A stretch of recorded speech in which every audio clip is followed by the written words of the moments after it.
tous, nouvelle vidéo où je poursuis mon art journal abécédaire, toujours avec les mêmes codes, toujours avec les mêmes matériels.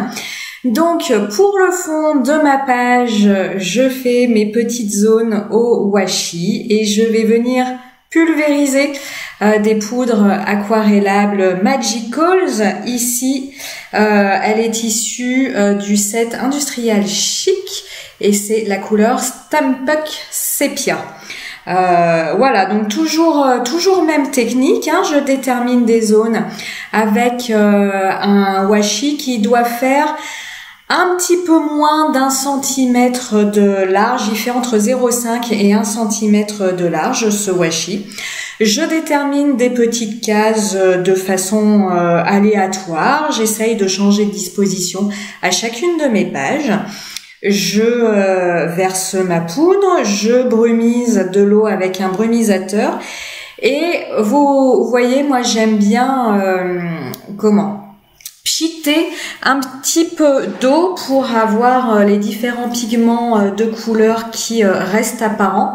Et je viens comme ça avec un pinceau à la vie ajouter de l'eau, atténuer certaines zones pour garder voilà un aspect où on voit tous les pigments de couleur de la poudre visible. Tout simplement parce que c'est un effet que j'aime bien. Et puis deuxième chose, je me sers des pigments que je vois dans mon fond de page pour choisir les couleurs de mon coloriage, pour essayer d'associer les couleurs de mon coloriage avec les différents pigments qui composent la poudre que j'ai utilisée. Alors pour cette page, c'est ma toquade du moment. Il y en aura d'autres, rassurez-vous, mais en ce moment, j'ai une obsession pour les Derwent Inktense. Je les ai depuis très longtemps, mais je sais pas vous. Moi, au niveau de mon matériel, ça fonctionne souvent comme ça. J'ai une toquade pour quelque chose que je vais utiliser assez régulièrement, puis après je vais le remiser au placard, je vais découvrir autre chose que je vais beaucoup utiliser, je vais remiser au placard, etc. etc. Donc en ce moment, ce sont mes Derwent Inktense qui sont de sortie. Donc cette vidéo et puis d'autres qui vont suivre vont leur être consacrées. Cette petite poupette, donc c'est une poupette dessinée par Janet Klein, vous la trouvez sur Instagram sous le nom de Verlaine Studio. Cette poupette a été dessinée pour Holland Create et c'est la petite demoiselle au café puisque nous en sommes à la lettre C. Et donc pour la lettre C, j'ai choisi le café, le petit chat, les petites cerises.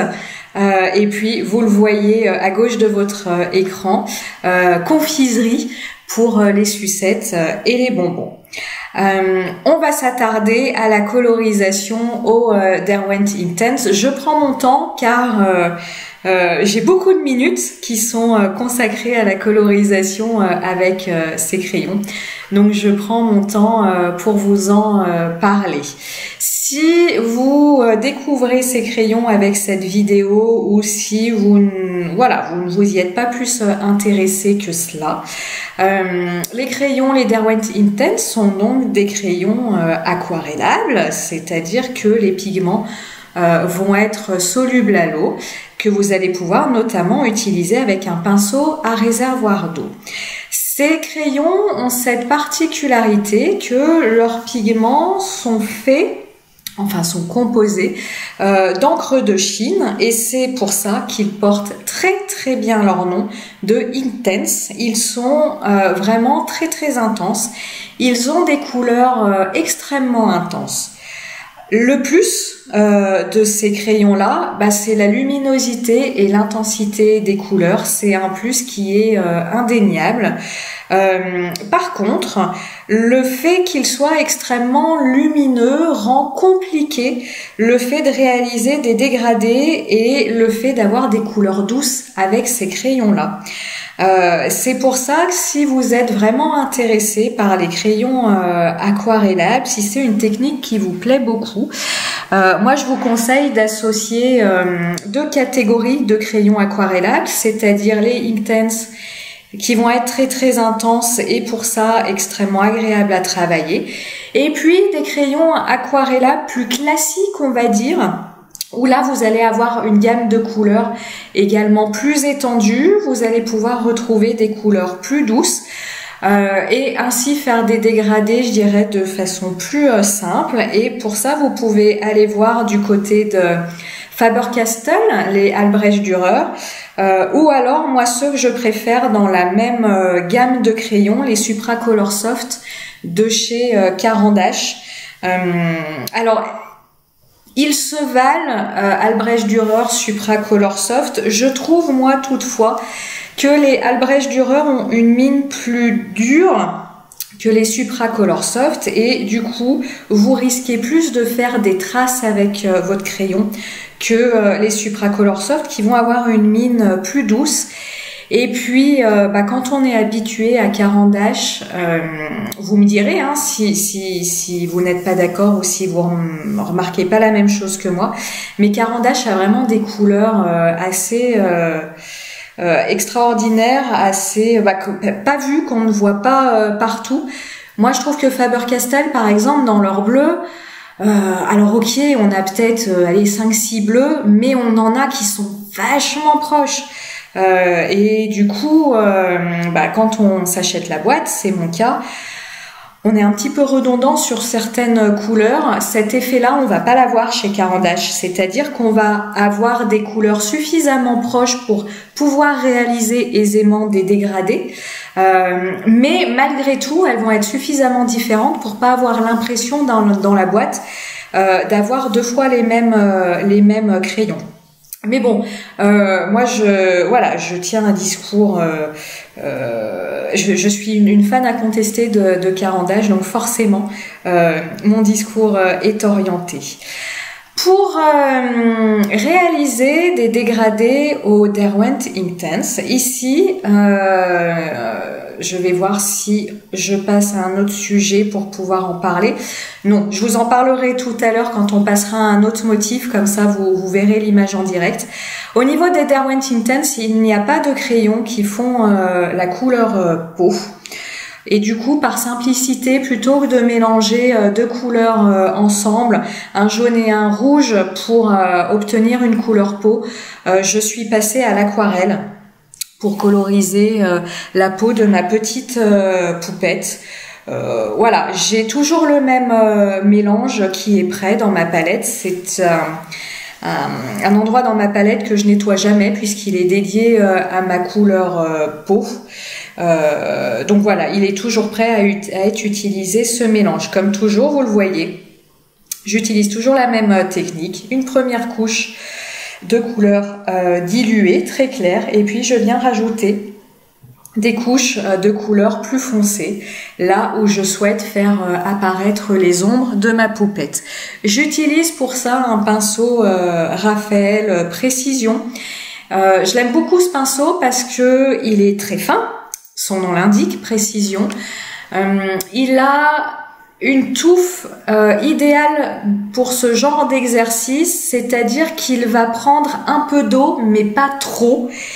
Et vous, avec ce pinceau, vous ne prenez pas trop de risques à vous trouver avec une grosse goutte d'eau sur votre réalisation, parce que il va pas saisir trop d'eau. Il va saisir suffisamment d'eau, voilà, vous voyez, hein, ceux qui sont habitués aux poupettes, il va en saisir suffisamment pour recouvrir la taille de son visage. Donc j'aime bien parce que comme ça on limite l'exercice de je trempe mon pinceau, je viens l'essorer sur mon papier essuie-tout pour coloriser par la suite.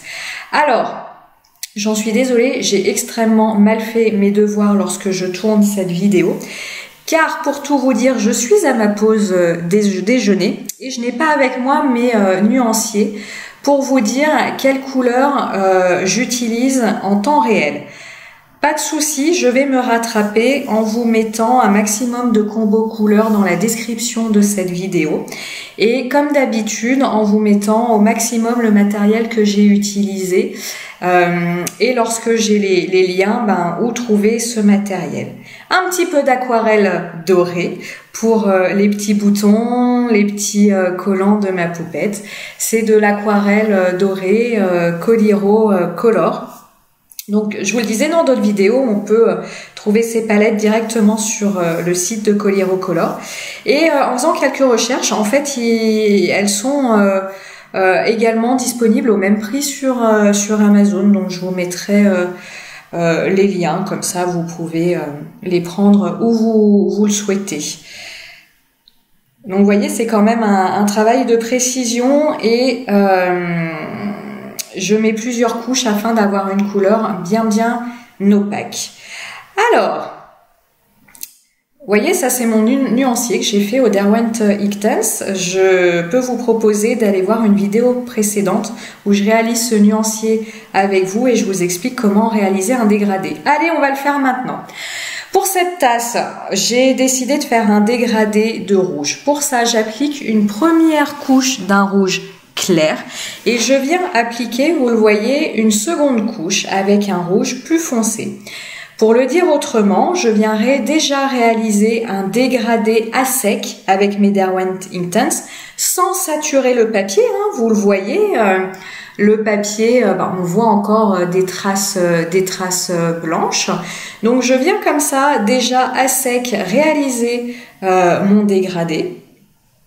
Par simplicité, je viens appliquer la couleur partout, comme ça m'évite de devoir sans arrêt passer du crayon au pinceau à réservoir d'eau. Et je vais venir maintenant aquareller. Je viens, vous voyez, commencer par la zone la plus claire et je viens repousser les pigments. Donc le geste est important, je viens repousser les pigments avec mon pinceau, la pointe de mon pinceau. J'utilise un pinceau à réservoir d'eau de la marque Pentel et c'est la taille la plus fine. Sauf exception, je n'utilise que cette mine-là de pinceau, sauf quand je veux réaliser vraiment des grandes zones, quand je fais plus du coloriage dans mes livres de coloriage pour adultes, quand je veux faire des fonds au Derwent, là je vais utiliser une plus grande taille de pinceau. Mais pour des colorisations, j'utilise toujours la pointe la plus fine. Pourquoi? Parce qu'elle me permet d'être plus précise, c'est déjà très important. Elle me permet, cette pointe fine, d'apporter la juste quantité d'eau, encore une fois pour ne pas inonder mon papier, parce que si vous inondez, si vous apportez trop d'eau, ça va vite faire bouillasse et tous les pigments vont se mélanger ensemble et vous n'aurez pas votre dégradé. Pour les cerises, comme je souhaitais un endroit très clair, vous le voyez, il y a même une zone que je n'ai pas colorisée en rouge. Toujours même technique, je viens repousser les pigments vers le côté que je veux être le plus foncé. Et puis, je viens apporter quelques pigments qui sont restés sur mon pinceau dans cette zone blanche que j'ai laissée pour vraiment avoir une couleur très claire. Ici, pour les feuilles de mes cerises, je vais pareil réaliser un dégradé de vert. Donc encore la même chose, je viens appliquer ma couleur la plus claire sur l'ensemble de la feuille et puis la couleur la plus foncée à l'endroit que je veux voir être le plus foncé et j'applique plusieurs couches de cette couleur foncée afin d'avoir un dégradé harmonieux.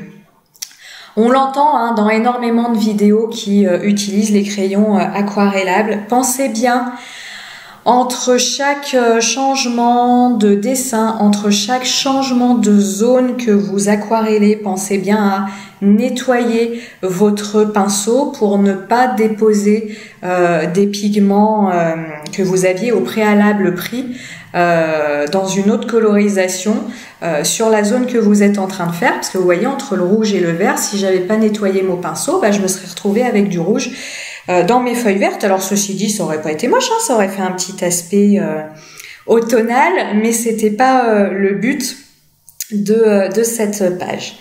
Afin de texturer un peu plus le fond de ma page, je vais utiliser ce pochoir. Donc c'est un pochoir de la marque Holland Create et je vais utiliser cette frise avec les étoiles et les ronds et utiliser une encre Distress Oxide. Pareil, je vous mettrai les références. J'ai peut-être, non, j'ai le nom sous les yeux.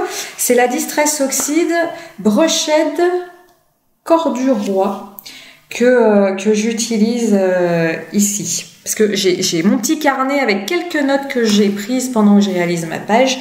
Mais c'est vrai que tous les combos couleurs, je les note pas forcément au fur et à mesure. Donc je viens accentuer cette frise. Et j'utilise pour ça une petite brosse à maquillage. Vous en trouvez dans tous les magasins de loisirs créatifs. Voilà. Donc j'ai utilisé pour que au niveau de ce pochoir ça reste doux, j'ai utilisé une couleur qui est très semblable à celle de mon fond. Je commence à disposer mes éléments pour essayer de voir ce que ça peut donner. Ce travail-là, je le fais plusieurs fois lorsque je crée une page.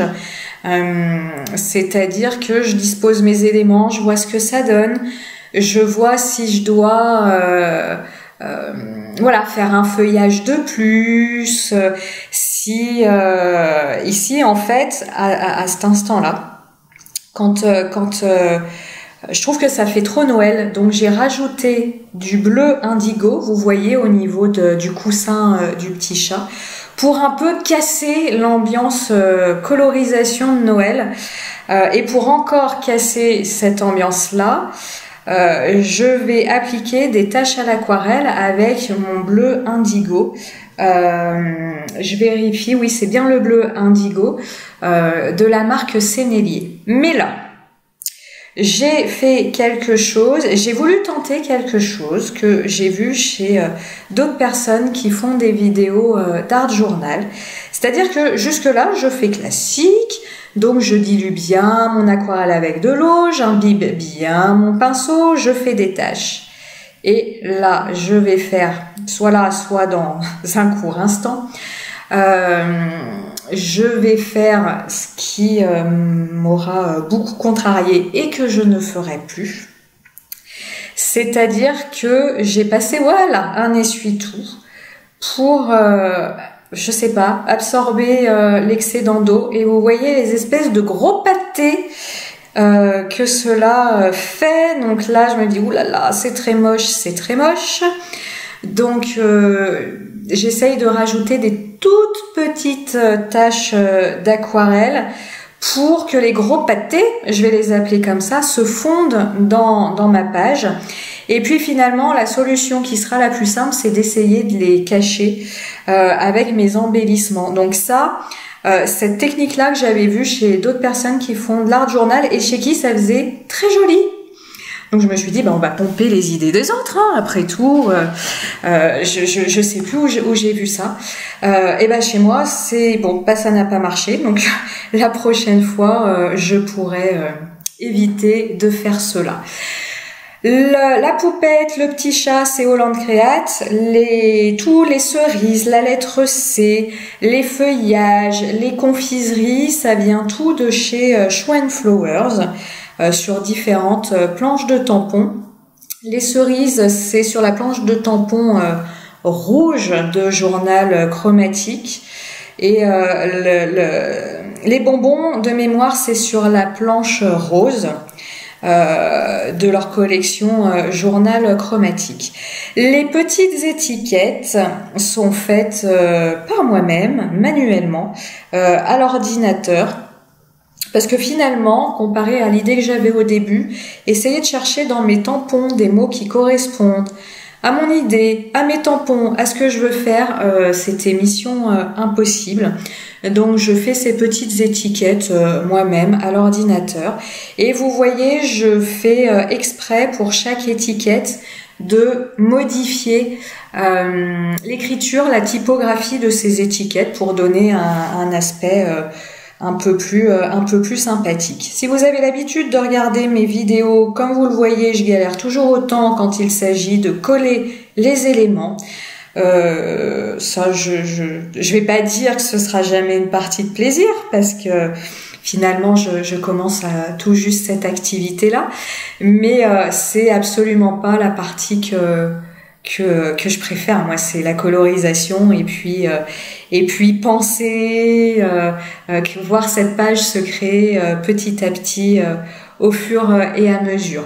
La colle que j'utilise, c'est la Tacky Glue Turbo que j'achète chez la Fée du Scrap, tout simplement. Voilà, c'est toujours, enfin moi, depuis que j'achète là-bas, c'est quasi toujours en stock. Donc vous pouvez y aller.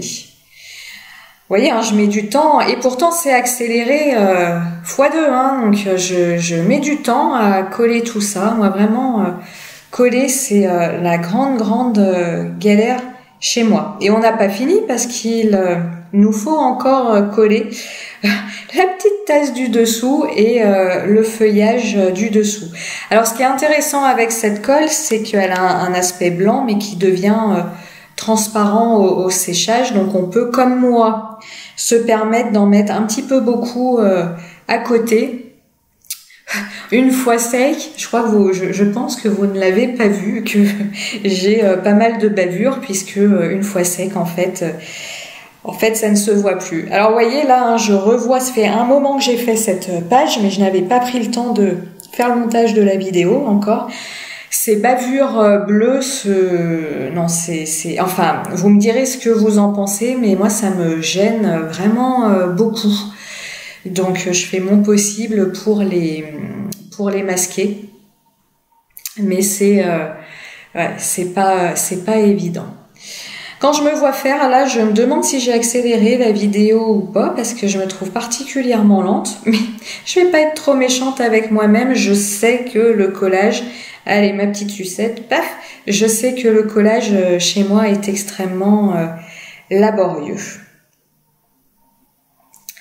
Alors, ces petites queues, ces petites feuilles, ce sont des feuilles de cerises.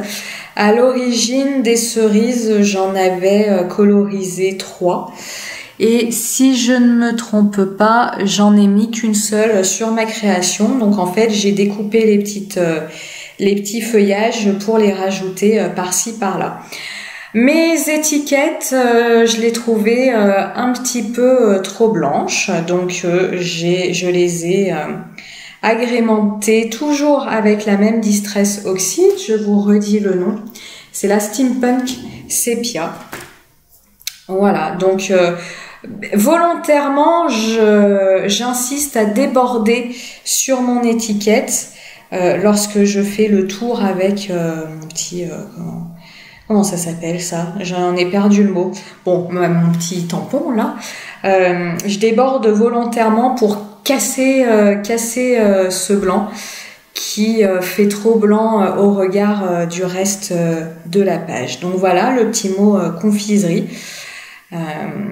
que je colle ici avec de la colle double face avec mon petit rouleau. Ça va bien mieux que d'utiliser la Tacky Glue pour ce genre d'exercice.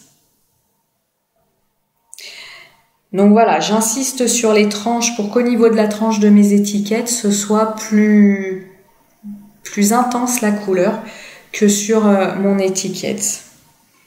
Voilà, là je lui en remets un petit coup, je devais la trouver trop blanche. Ma petite habitude, c'est que je n'entoure pas complètement les étiquettes, je fais un trait dessus, un trait dessous. Comme je vous le dis toujours, ça c'est une habitude que j'ai prise. En fait, je trouvais que faire un cadre entier pour mes étiquettes, c'était trop lourd. Donc je trouve qu'un petit trait dessus, un petit trait dessous, c'est plus léger. Ceci dit, dans 6 mois, je me connais, j'aurais changé d'habitude. La petite touche de Posca blanc. Alors, si vous m'avez écouté jusque-là, si vous avez regardé la vidéo jusque-là, si vous connaissez quelque chose d'autre que le Posca qui permet de faire des petites zones de lumière et qui reste bien blanc au passage de l'encre blanche, je suis preneuse parce que le problème du Posca, lorsque vous utilisez de l'aquarelle ou des crayons aquarellables, c'est que le Posca va aspirer les pigments qui sont en dessous et il ne va pas rester blanc. Donc il faut passer, repasser, repasser pour avoir quelque chose de bien blanc. Et le problème, c'est qu'à un moment, alors évidemment ça se voit pas sur les photos et ça se voit pas comme ça lorsque je filme, mais à un moment, au bout de 2-3 passages, le papier de la zone où je passe le Posca s'abîme, il bouloche. Alors si vous avez quelque chose qui fonctionne mieux, j'ai testé des stylos gel blanc, j'ai testé pas mal de choses, mais rien ne me plaît à 100% pour le moment.